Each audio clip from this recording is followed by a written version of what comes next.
So, continuing our discussion of the Plantagenet kings of England, when Henry II dies in 1189, his son Richard succeeds him as sort of agreed upon.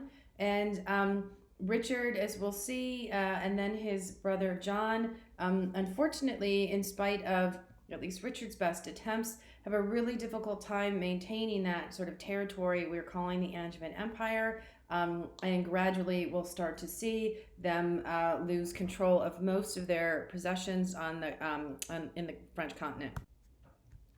So to begin with Richard, here's Richard at his coronation. He, by the time he became king, had already established a proven military record. Through his mother Eleanor, he had become the Duke of Aquitaine, and so he had frequent opportunities there to sort of assert his authority in response to some rebels who attempted to challenge it. And so in 1180, there was a revolt of some local nobles, French nobles in Aquitaine, which he subdued. In 1183, he actually had to deal with an invasion led by his own brothers. This is Henry, the young king, and Geoffrey, who invaded Aquitaine. Henry and Richard were probably fairly evenly matched as military commanders, but in this instance, Richard definitely got the upper hand. And then in 1189, as we saw, he formed an alliance with King Philip II of France and forced Henry to acknowledge him as his heir. And then on the 3rd of September in 1189, he is crowned at Westminster Abbey. Prior to Henry's death, an event had occurred that sort of very much altered plans for a lot of individuals in Western Europe. And this is the fall of Jerusalem in 1187 to the Kurdish Muslim leader Saladin. Jerusalem had been in the control of Latin Christians since 1089. So this is obviously a significant sort of moment. And the Pope then appealed to some of the leaders of Western Europe to go on crusade in an attempt to reconquer Jerusalem.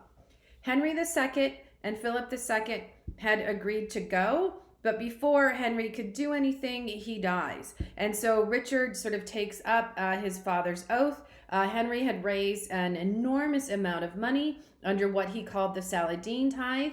So Richard certainly had the funds. He was also very committed to this endeavor. This was the kind of opportunity that he was very well suited to in terms of sort of his military expertise. He was very much a warrior king. Philip II was less sort of excited about crusade, but he wanted to get an annulment from his current wife. And the Pope said, if you go on crusade, I'll give you your annulment. So he sort of reluctantly went.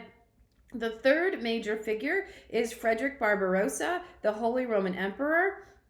He had a proven track record as a military commander already. He was also an enthusiastic sort of participant, but he was rather old at the time. He's in his early 70s. And so the extent to which he was going to be able to sort of endure the challenges of a crusade were a little questionable. So Richard appoints his mother Eleanor to rule France in his absence, his French territories, and a number of officials were appointed to take over England. This did not sit well with his younger brother John, who felt like he was sort of the natural person to assume those responsibilities. But in part, John was a little bit younger and less experienced, and also Richard just didn't really trust him. This is a depiction of these three with Frederick Barbarossa, the Holy Roman Emperor, in the middle, and Henry on one side and Philip on the other. En route to, so he sails, he takes ships, Richard does, to get to the Latin East. On the way, he stops at the island of Cyprus. There are some disputes in Norman Sicily and in Norman Italy about land, and some of those disputes involve his sister Joanna. Joanna had married the king of Sicily. He had died fairly quickly after they were married and before any heirs were produced, and so she is sort of fighting to maintain her dower right. And so Richard stops in Sicily. He sort of secures a favorable settlement for his sister. There he also meets up with Berengaria of Navarre, Navarre in modern day Spain, who he was engaged to. And so it's sort of on the way. So he and Berengaria actually get married on the island of Cyprus. There are also some things happening on Cyprus. I don't want to go into too much detail, but there's some local skirmishes that Richard kind of gets sucked into. And as a result of those local skirmishes, he sort of conquers Cyprus. And these involvements in local politics will come back to haunt him later. So as I said, there's that brief diversion to Cyprus. He marries Berengaria, and then they all sort of continue on to the Holy Land and land outside of Acre. Shortly after they arrive, Philip gets very sick. This is not uncommon. There's some sort of like malarial tertiary fever that's indigenous to this area, but Western Europeans have never been exposed to it. So they're very susceptible. It causes sort of high fever, extensive sort of sweating, weight loss, in a lot of instances, dehydration. Philip does become ill. Richard becomes ill at one point as well. But Philip says, look, I just don't have the strength. I'm not going to be able to lead my army. I'm going to leave my men here with you, Richard, and I'm going to go back to France. Some of that is indeed because of his illness. Some of it is because he has plans for what he wants to do in France during Richard's absence. Frederick Barbarossa never actually arrives. He gets to Anatolia. He takes the land route. There is a spring stream. The mountain runoff has really swelled the river, and Frederick Barbarossa misjudges the current.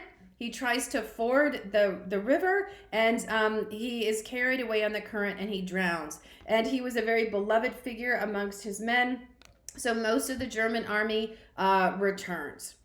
In the meantime, though, Richard has his men. He is very well resourced. He has Philip's men, and so he's able to successfully lay siege to and capture the key port cities of Jaffa and Acre. He then moves to Jerusalem. There are one or two sort of small-scale skirmishes with Saladin. They're pretty evenly matched. There's no clear victor in any of these encounters. There is a lot of diplomatic exchange between Richard and Saladin. They are both very cordial. They get to know each other quite well. There's a mutual respect. So ultimately, what Richard says is, to his contemporaries, if I threw everything I had at Jerusalem, I could take the city, but given the situation, the resources it would require, I could not hold the city. And so instead, he agrees to the Treaty of Jaffa with Saladin. So this means that the Christians will acknowledge Muslim control of the city of Jerusalem, but Muslims will allow Christians a free passage as long as they are unarmed into the city and into all of the holy sites. So it's sort of a mixed outcome. Probably the most significant of his accomplishments, which they're not going to appreciate until later, is the controlling the city of Acre. So Richard then begins the process of returning to his kingdom. He has heard rumors about sort of John working against him, also Philip invading some of his territory in France. He does, however, decide this time to go the land route. So he's going to take a ship up to sort of southern France and then try and enter his domains there. He realizes, though, that in order to do this, he has to move through what's now become, because of his activities in Italy and in Cyprus, sort of hostile territories. So he disguises himself as a Templar. He has a very small sort of retinue of men with him to not attract attention. And he's actually shipwrecked off of the Greek island of Corfu. He then manages to find transportation and he gets to Italy. But unfortunately there, he is discovered by Leopold of Vienna, who was sort of engaged in some of these activities in Norman Sicily and had been defeated by Richard. But now he has the upper hand. He captures Richard, and he confines him here in, these are the ruins of the castle, that he confines him in for almost a year. For a long time, no one actually knows where Richard is. He literally goes missing. Remember, he had a small sort of retinue with him, so there weren't a lot of people. And eventually he is discovered. Eleanor appeals to the Pope, and she says, look, this isn't right. You can't hold a consecrated king captive without good reason. Leopold bows to the pressure of the papacy. He does not release Richard, though. He transfers him into the custody of Henry VI, who succeeded Frederick Barbarossa as Holy Roman Emperor. Henry VI then continues to confine Richard in his castle at Speyer and demands an enormous ransom. He wants 100,000 pounds of silver. Eleanor then begins the task of raising this money. Most of it comes through taxes or sort of donations that aren't really voluntary from the church. In the meantime, Philip II of France and John, Richard's brother, offer Henry about that much money to keep Richard in prison indefinitely. But eventually, Eleanor comes up with the ransom, and in 1194, Richard is released. When he returns to France, he is able to discover the full extent of what John and Philip have been doing to undermine his position in France. John almost immediately upon Richard's return seeks an audience with Richard, expresses his remorse for his involvement. Richard doesn't really take John that seriously, and so he sort of dismisses him as too young. He's not really terribly worried, but then he continues to have to, one by one, reconquer a lot of the territories, including Normandy, that Philip had taken from him.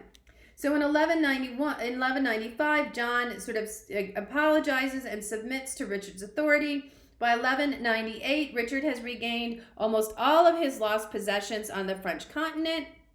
The exception would be the Chateau of Châlus-Chabrol. In 1199, Richard is laying siege to the chateau.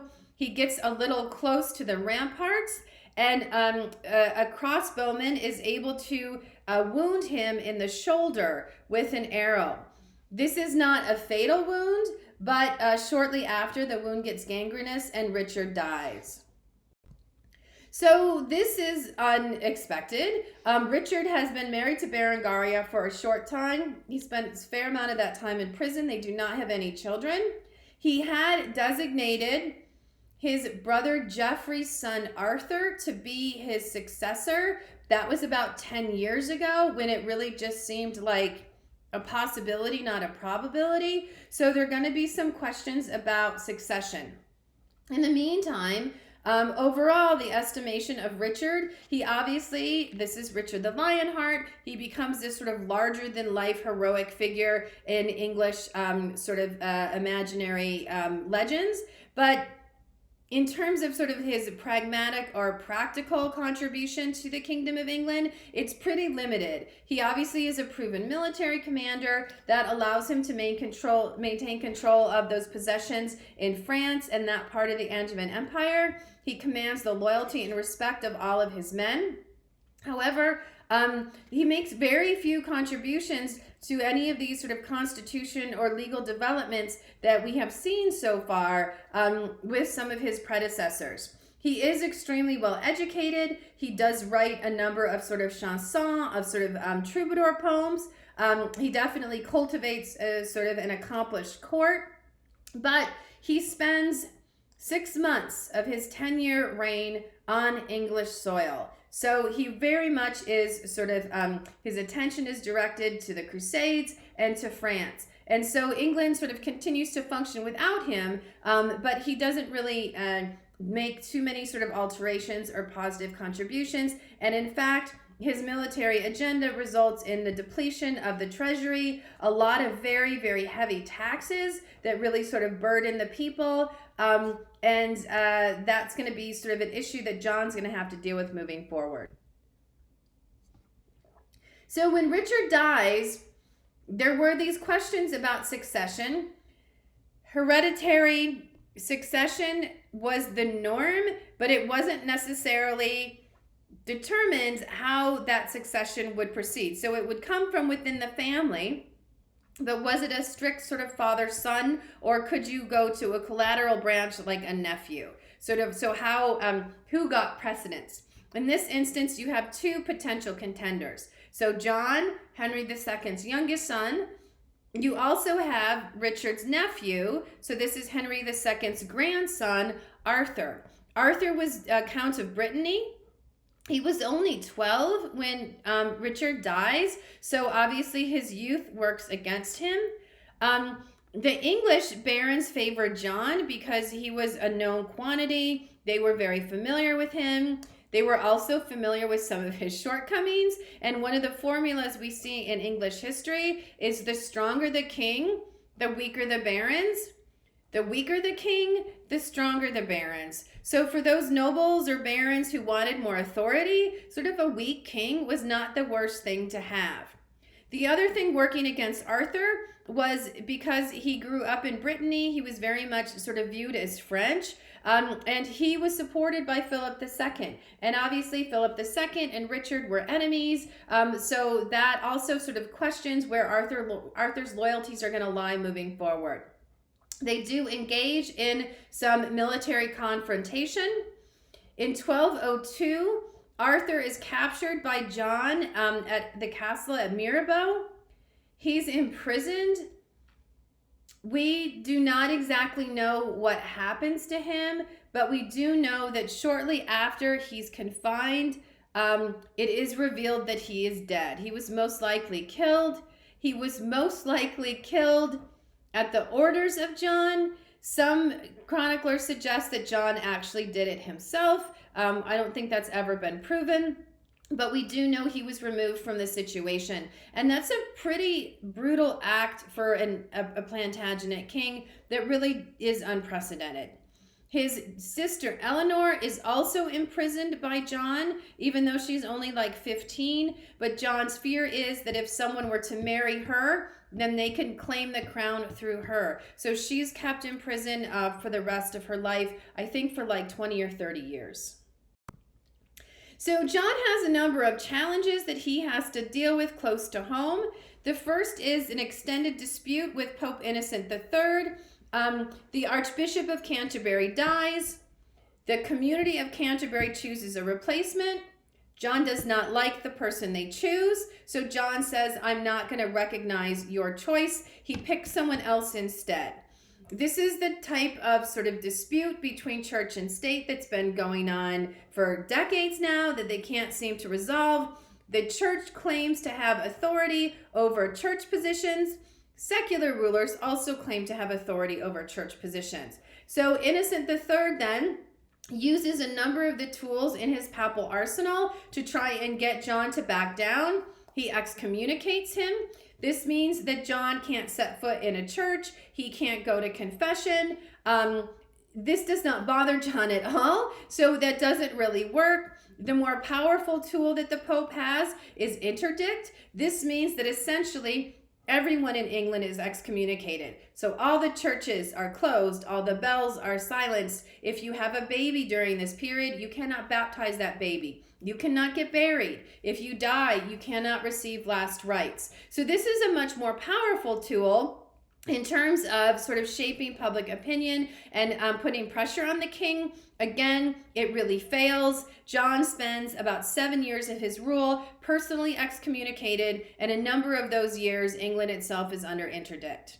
He also has issues with his barons. So as I said before, the thought of sort of a weaker king was attractive to begin with, but John quickly shows that while he does sort of go back and forth on a lot of issues, he can be easily persuaded. He is pretty ruthless when it comes to raising revenue. And so he has to increase taxes to fund his wars against Philip II. And in order to do this, he very much sort of looks to the nobility as a source of revenue. And in particular, certain feudal prerogatives. So relief is a payment when a fief holder, so a count, dies. In order for their heir to succeed them and take over, a payment is expected to the Lord. So if it's the sort of Count of Brittany who dies, in order for his son to take over, a payment would be made to his feudal lord, who is the King of France.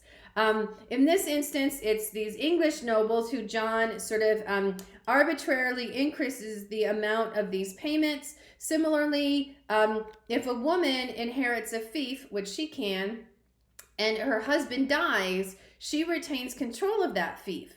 Whoever marries her through marriage gets control of that fief. So these women are very attractive marriage partners for ambitious men.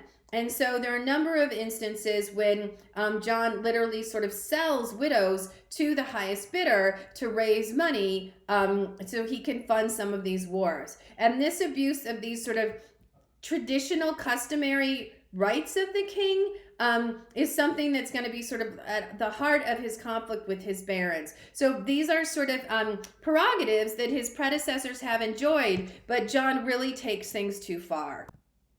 And then this is compounded by the loss of almost all of these English territories on French soil. In 1203, Philip II invades Normandy. He's done this before, right? And it was just sort of a military conquest. I want it, it's mine, here's my army. This time, he also applies feudal law to justify his control of Normandy. Slightly before this, John was in France, and he was traveling through some of his territories, including Angoulême. The Count of Angoulême did not have any sons. He had one daughter who would be his heir to Angoulême. And Angoulême was sort of ideally positioned between English-controlled territory and French-controlled territory. John also, when he stayed in Angoulême, met Isabel, so she's the heiress of Angoulême. She was only about 11, but she's described as just stunningly beautiful.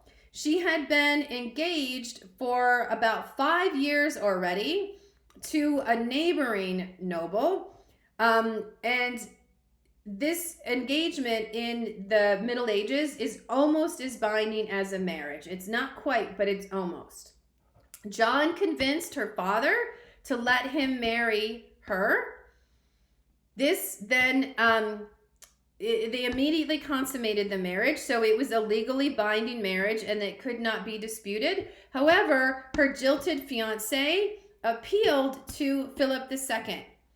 John, because he holds lands in France of Philip II, is Philip II's vassal. And so Philip II has the authority over John to say, there has been a charge against you. You need to come to my court in Paris and you need to stand trial for what you did. John refuses.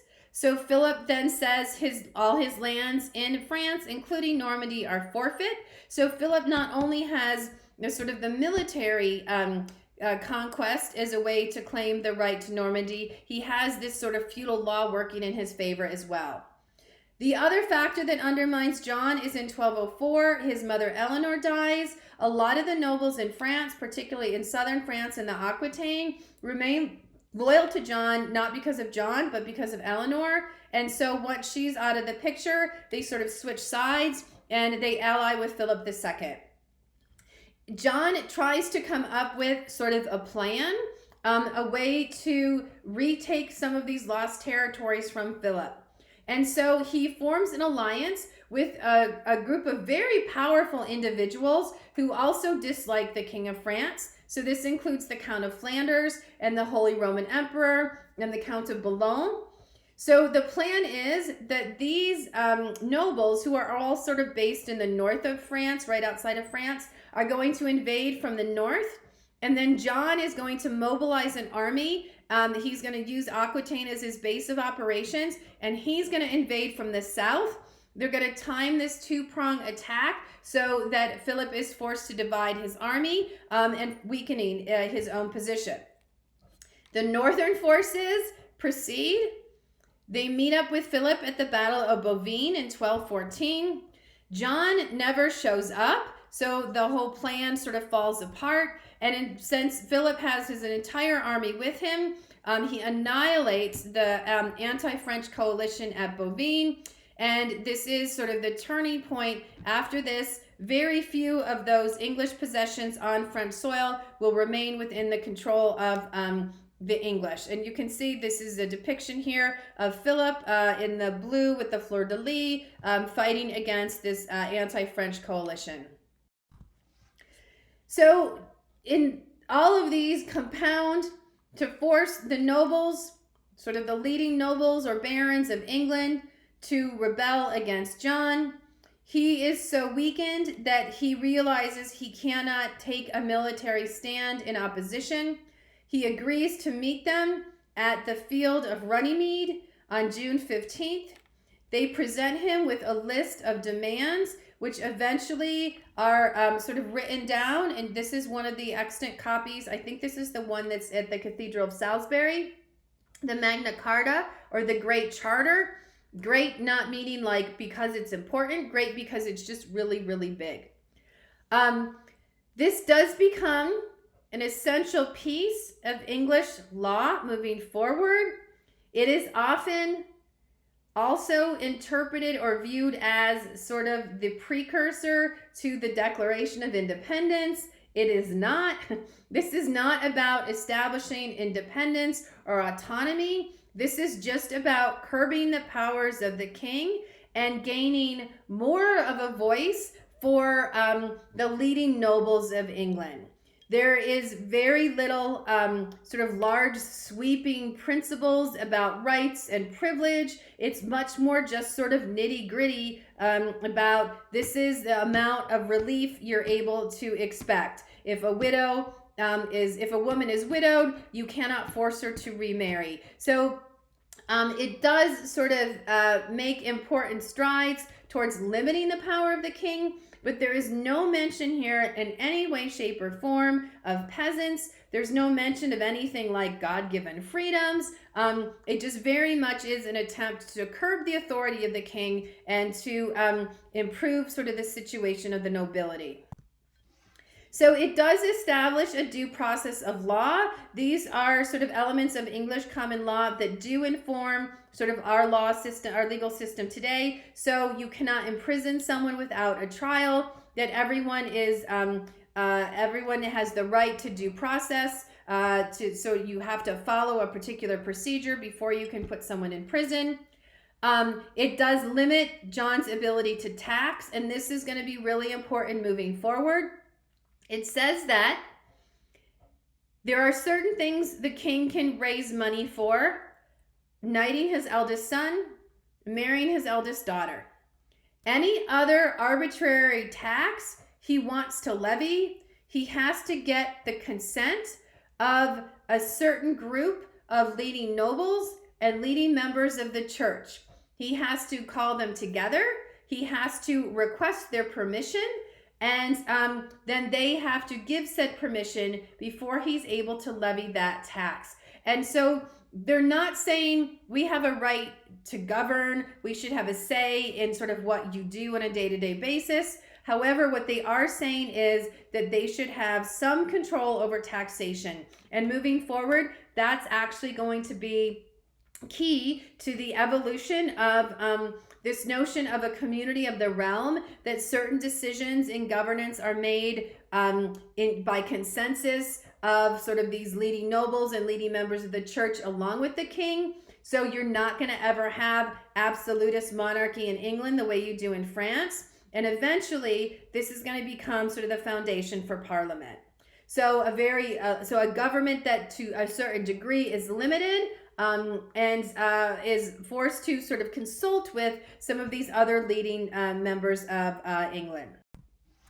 Although John agreed to all the provisions of Magna Carta, he did not intend to follow through. As soon as he was sort of released, he was able to return to London. He was able to begin to prepare for another sort of military encounter with his nobles.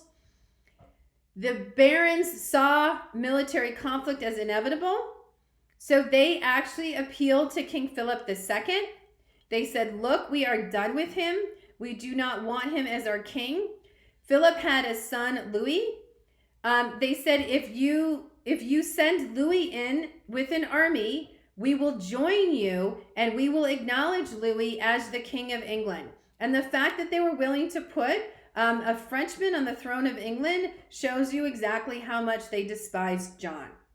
John, however, in sort of a masterly stroke of genius, which sort of demonstrates that he could be inept, but he could also be a very, very effective governor. John realized his situation was dire. He did not have the resources or the army to withstand this sort of combined force of his leading nobles and an army from France. So he appealed to the Pope and he said, if you agree to support me, I will submit England to papal authority. So essentially, the Kingdom of England would become the vassal of a pope. And as such, it would automatically be entailed to papal protection, and any invasion would be considered an invasion of papal lands and sort of a violation of spiritual and ecclesiastical principles. So when Louis shows up, he really is unable to continue with the invasion because now the Pope has become involved. Shortly after, he returns to France. In the meantime, though, John, who has been sort of ill as a result of some of his military activity, becomes ill from dysentery, and on 18th of October, he dies here in Newark Castle. And so there's going to be sort of a question moving forward of where they're going to sort of pick up with Magna Carta. Are they going to just sort of revert to pre-Magna Carta norms, or is this going to be something that they continue to fight for with John's successors?